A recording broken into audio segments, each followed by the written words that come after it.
Hey guys, let's talk about Newton's third law of motion here. It's known as the action and reaction law. So a force is simply a push or a pull, but you also have to think about every force as an interaction between two things. So here's what Newton said for the third law. Whenever one object exerts a force on another object, the other object exerts an equal but opposite force on the first object. You've probably heard this written this way. For every action, there's an equal and opposite reaction, which is a fine way to write it. And on the test, I'll ask you to write it. The only thing you need to be careful about this is action reaction implies that one thing caused it and the other thing reacted because of that. But they're both causing each other. It's one interaction.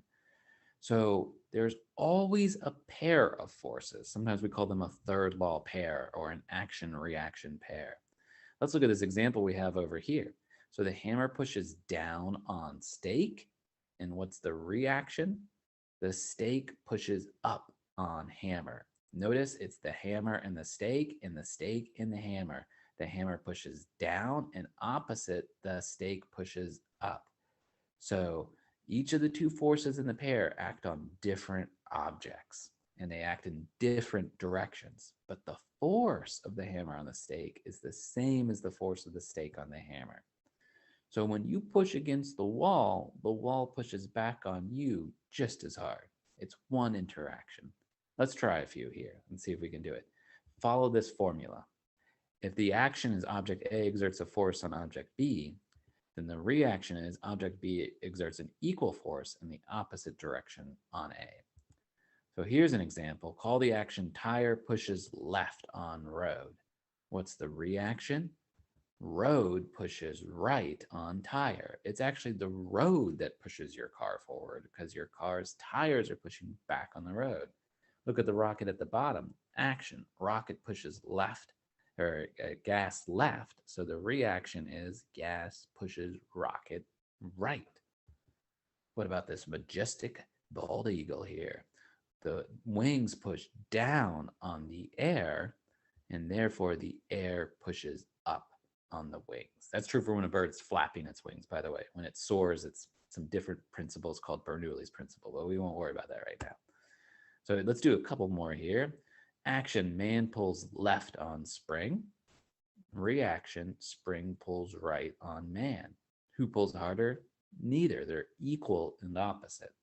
One last one here. Look at this picture down here. Action, earth pulls down on ball. Reaction, did you say ball pulls up on earth? That's what it is. People will say a lot of other things sometimes for this one, but earth pulls down on ball, ball pulls up on earth. The ball also has gravity and it pulls up on the earth. But here's a question. Who pulls harder, the earth or the ball? They pull the same. It's an equal and opposite reaction. Some people refuse to believe this. They say the ball can't be pulling up on the earth as much as the earth pulls down on the ball, but they do. They pull the same. If that's true, however, look at the question at the bottom. Why doesn't the earth go zooming up then? And the reason is it's got a lot of mass. So the third law says that if a cannon pushes on a cannonball, the cannonball will push back on the cannon with just as much force. But the reason it doesn't go back as fast is because it's got a lot more mass and therefore a lot more inertia, and it will resist those changes in motion a lot more. So I'm going to skip through a little bit of this, come to this one here. So let's say that the earth pulls down on the apple. What's the reaction? The apple pulls up on the earth. Do not say the hand. A lot of people want to say the hand, but if your first sentence only says earth and apple, your second sentence can only say apple and earth. So don't bring a third party into it. This is what a lot of people will say, that the hand pushes up on the apple, aka the normal force. Is that true? Yeah, that is true. Are these equal and opposite? Yeah, they're equal and opposite forces because the apple doesn't move. Are these an action-reaction pair? No, we've already said that they are not because they're on the same object. So you cannot have an action-reaction pair if both forces are on the apple. But if that's true and everything has a reaction, hand pushes up on apple, who's paired with this force? So hand pushes up on apple, apple pushes down on hand. Are these equal and opposite? Yes, they are. And are these an action-reaction pair? Yes, they are, because they're on different objects and in different directions there. So do these two forces cancel each other? The hand pushing up on the apple and the apple pushing down on the hand? No, they do not. Why not? Because they're acting on different objects. So in order for some things to cancel, you need them to be on the same object. So let's think about this. Here's our system. Sometimes we can have a collection of objects. In this case, our collection of objects is the orange and the cart. So the dashed line here indicates our system. Everything in that dashed line is the system.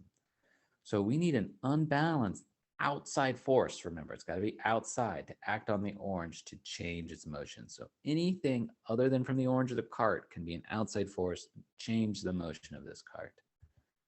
So that little vector there pokes outside the dashed line. That represents an external force on the system. So the system, which is the orange and the cart, now accelerates according to Newton's first and second law, which we'll talk about the second law later. So let's say this outside force is caused by the apple. We can say the apple pulls the orange to the right. That's represented by the red arrow that is there. Can we say that the orange pulls the apple to the left?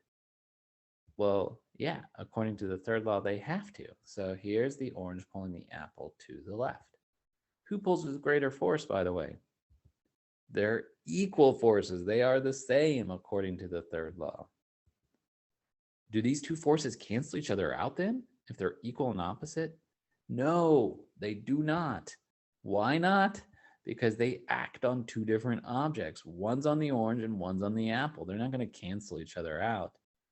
So this force is provided by the apple. So it doesn't change our analysis we talked about before at all for the orange. It can still accelerate. There's an outside force on it. The apple is that outside force. So the fact that the orange exerts a force on the apple, which is outside the system, will affect the apple. This is a different system, but not the orange. You can't cancel a force on the orange with a force on the apple. So this case, the action and reaction forces don't cancel. But let's call our system the apple, the orange, and the cart. Then those forces are in our system. So action and reaction forces do cancel if they're both inside the system. This is an internal force, not an outside force. And so it can't move the system. So they both act on the same object in a sense. Our system is the apple, the orange, and the cart. So said differently, they are not an outside force. They are an internal force, and they cannot move the system. So what is moving this? Clearly, someone pulling the cart can move it. Well, here's the thing that's going on. What moves our system? Well, the apple pushes left on the floor, and according to Newton's third law, the floor pushes to the right on the orange apple cart system there. So it's the ground that's the outside force that accelerates the system in this case. And that is the end of this lesson on Newton's third law.